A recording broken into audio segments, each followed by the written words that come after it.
Breaking news చూస్తున్నారు. బంగ్లాదేశ్లో ఈరోజు తాత్కాలిక ప్రభుత్వం కొలువుదీరబోతోంది. రాత్రి 8 గంటలకు ప్రధానిగా ప్రమాణ స్వీకారం చేయబోతున్నారు యూనిస్. నోబెల్ శాంతి బహుమతి గ్రహీత యూనిస్ను తాత్కాలిక ప్రధానిగా ఎంపిక చేశారు విద్యార్థి సంఘాలు. దీంతో బంగ్లాదేశ్లో హింస అంశానికి సంబంధించి ఇప్పుడు క్వశ్చన్ మార్క్ వినిపిస్తోంది. బంగ్లాదేశ్లో హింస ఆగుతుందా? ఎందుకంటే పోలీసులు కూడా చేతులెత్తేసిన ఆ వైనాన్ని చూసాం. ఈ నేపథ్యంలో శాంతి భద్రతలను అదుపులోకి తీసుకొచ్చేందుకు రంగంలోకి దిగింది యువత. మరి ముఖ్యంగా మాజీ ప్రధాని హసీనా పార్టీకి చెందిన అవామీ లీగ్ నేతలకు సంబంధించి కూడా ఇప్పుడు ఆ మాట వినిపిస్తోంది. హిందువులే లక్ష్యంగా అల్లరి మూకలు అరాచకాలు సృష్టిస్తున్నాయి. అల్లర్లలో 470 దాటింది మృతుల సంఖ్య. మంగళవారం ఒక్కరోజే 29 మంది అవామీ లీగ్ నేతలు హత్య జరిగిందంటే అర్థం చేసుకోవచ్చు అక్కడ ఎటువంటి పరిస్థితి ఉంది అనేది. మాజీ ప్రధానితో సన్నిహిత సంబంధాలు ఉన్నాయని హీరో డైరెక్టర్ అయిన తండ్రి కొడుకులు ఇద్దరిని కూడా దారుణంగా హత్య చేశారు.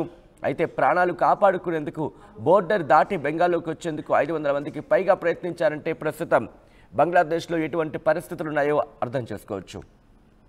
ఎక్కడుంటే చంపేస్తారు, భారత్లోకి రానివ్వాలంటూ కూడా వేడుకుంటున్నారు శరణార్థులకు సర్ది చెప్పి వెనక్కి పంపించేస్తోంది బీఎస్ఎఫ్. హసీనా దేశం విడిచిపెట్టిన రోజున జరిగిన హింసలో 30 మంది అల్లరి మూకల్ని పోలీసులు చంపేసినట్లు వార్తలు వస్తున్నాయి. ఒకసారి అక్కడ పరిస్థితి చూద్దాం.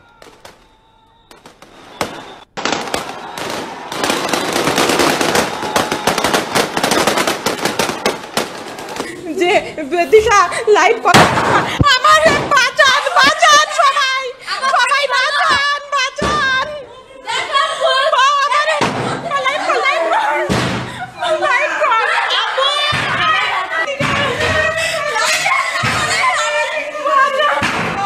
সবাই দেখো কি করতেছে।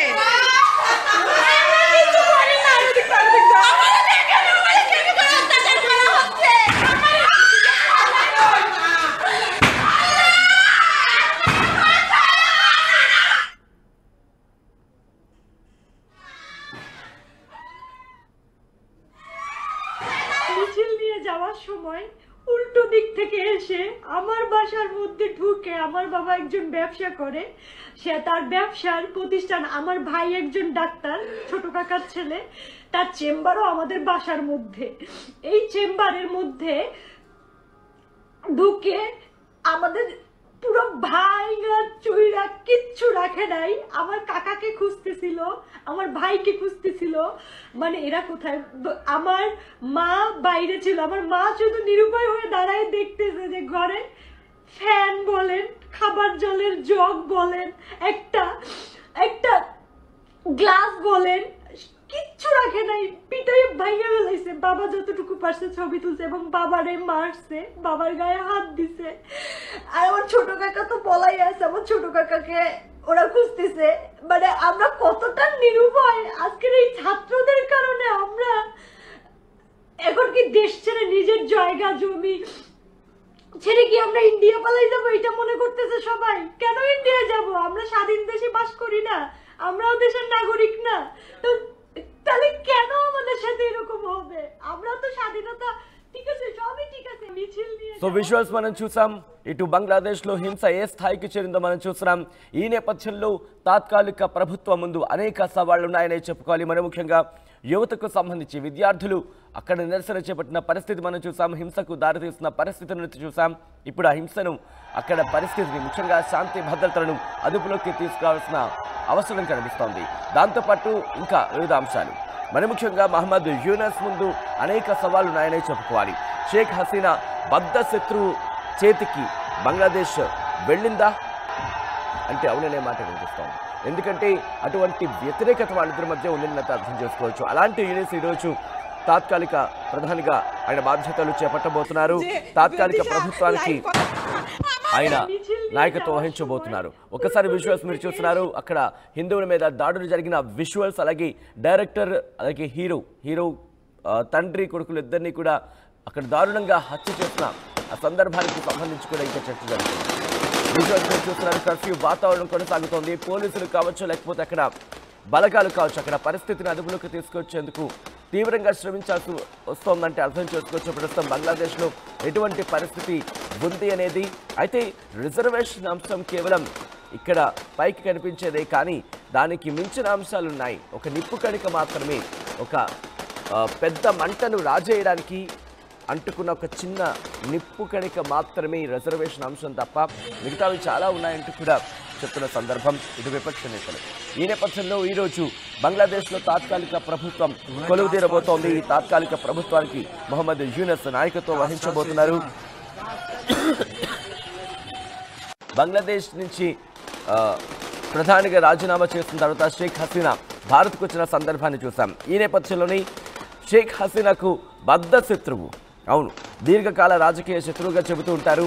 దాంతోపాటు నోబెల్ శాంతి బహుమతి గ్రహీత మొహమ్మద్ యూనస్ ఆ దేశ తాత్కాలిక ప్రధానిగా ఎన్నికయ్యారు. బాధ్యతలు చేపట్టబోతున్నారు ఈరోజు.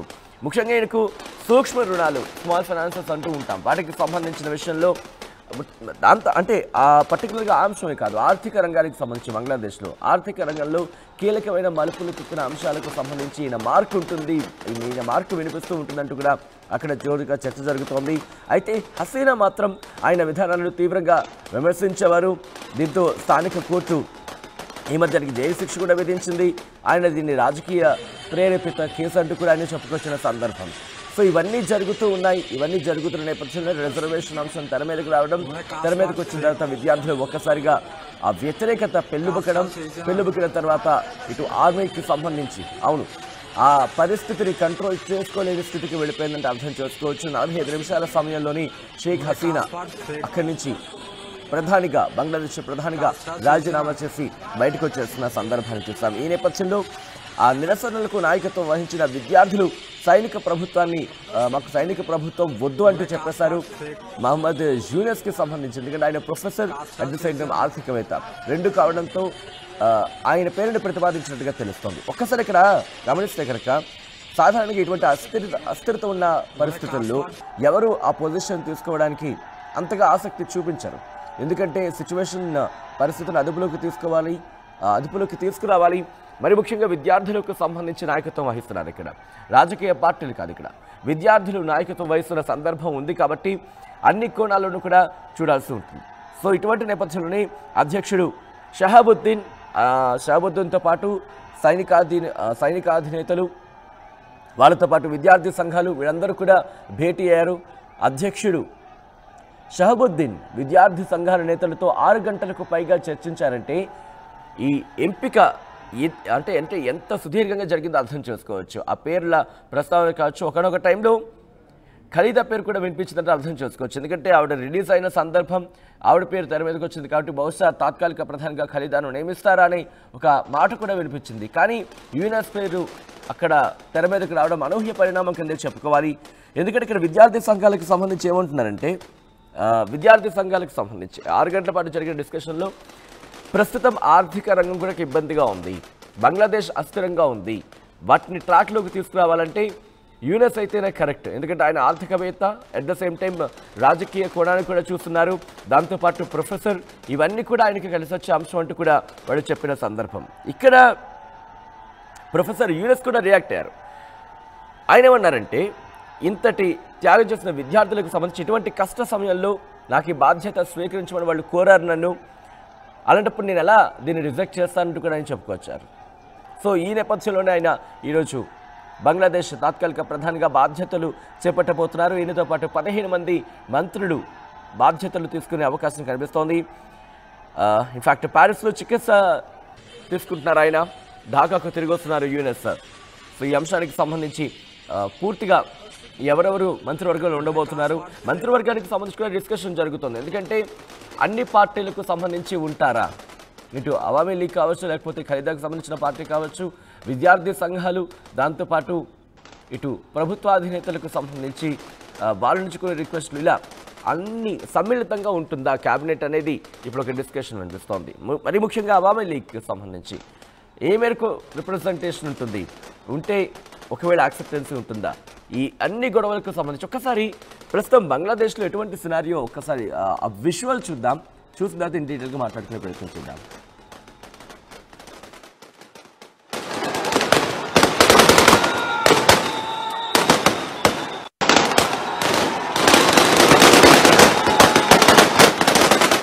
সময় উল্টো দিক থেকে এসে আমার বাসার মধ্যে ঢুকে, আমার বাবা একজন ব্যবসা করে, সে তার ব্যবসার প্রতিষ্ঠান, আমার ভাই একজন ডাক্তার, ছোট কাকার ছেলে, তার চেম্বারও আমাদের বাসার মধ্যে। এই চেম্বারের মধ্যে ঢুকে আমাদের পুরো ভাইঙা চুইরা কিচ্ছু রাখে নাই। আমার কাকাকে খুঁজতেছিল, আমার ভাইকে খুঁজতেছিল, মানে এরা কোথায়। আমার মা বাইরে ছিল, আমার মা শুধু নিরুপায় হয়ে দাঁড়ায় দেখতেছে যে ঘরে ফ্যান বলেন, খাবার জলের জগ বলেন, একটা একটা গ্লাস বলেন, কিচ্ছু রাখে নাই, পিটাই ভাইয়া ফেলাইছে। বাবা যতটুকু পারছে ছবি তুলছে এবং বাবারে মারছে, বাবার গায়ে হাত দিছে। আর আমার ছোট কাকা তো বলাই আছে, আমার ছোট কাকাকে ওরা খুঁজতেছে।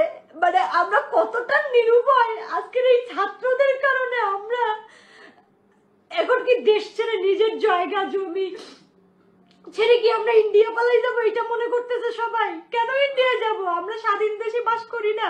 আমরাও দেশের নাগরিক না? তো তাহলে কেন আমাদের সাথে এরকম হবে? আমরা তো স্বাধীনতা যে দিশা লাইভ আমার বাঁচান বাঁচান সবাই সবাই বাঁচান বাঁচান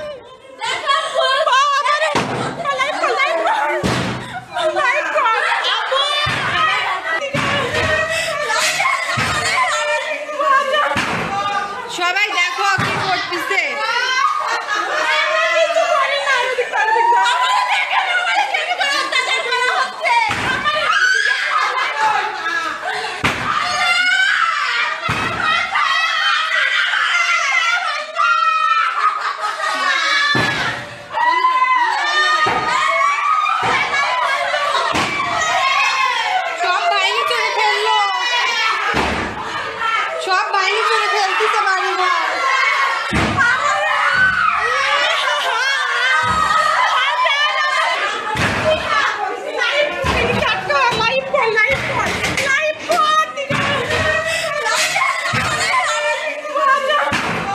সবাই দেখো কি করতেছে।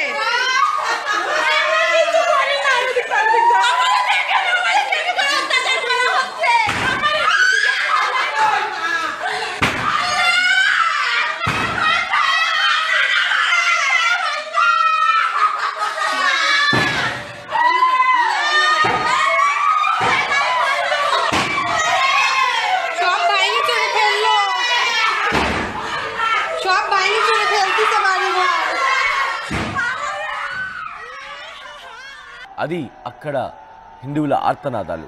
కాపాడండి మహాప్రభు అంటున్నారు. విజువల్స్ మీరు చూస్తున్నారు.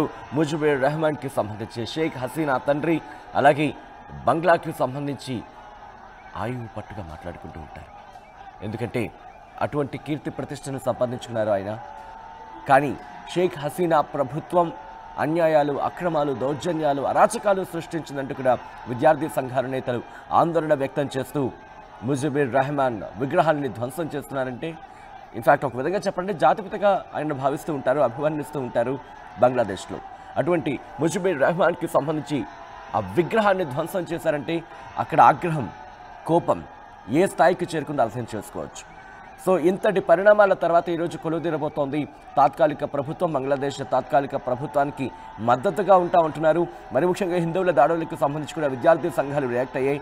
విద్యార్థి సంఘాలు కూడా మేము కూడా మద్దతుగా ఉంటాం, ఎటువంటి దాడులు, మరి ముఖ్యంగా పరిరక్షణ విషయంలో అదుపు తప్పితే కనుక ఉపేక్షించేది లేదంటూ కూడా వాళ్ళు కూడా చెప్తున్న నేపథ్యాన్ని మనం చూసాం. సో ఇప్పుడు కొత్తగా ప్రభుత్వం, అవును తాత్కాలిక ప్రభుత్వం కొలువుదీరబోతోంది. తాత్కాలిక ప్రభుత్వానికి నాయకత్వం వహించబోతున్నారు ఆయన యూనస్. సో ఈ నేపథ్యంలో ఆయన ముందు అనేక సవాళ్లు ఉన్నాయని చెప్పుకోవాలి. మరి ముఖ్యంగా ఇటు ప్రపంచ దేశాలకు సంబంధించిన రిలేషన్స్ మెయింటైన్ చేయడంలో, మరి ముఖ్యంగా ఇండియాకు సంబంధించి, ఎందుకంటే ఇంతవరకు కూడా చాలా సఖ్యత కనపరిచిన సందర్భాన్ని మనం చూస్తాం. ఈ నేపథ్యంలో ఇప్పుడు ఏం జరుగుతుందనే ఒక ఉత్కంఠ అక్కడ కనిపిస్తోంది. మరి ముఖ్యంగా హిందువుల మీద దాడులు జరుగుతున్న పరిస్థితి అక్కడ కనిపిస్తోంది. కాబట్టి ప్రస్తుతం వారి విషయంలో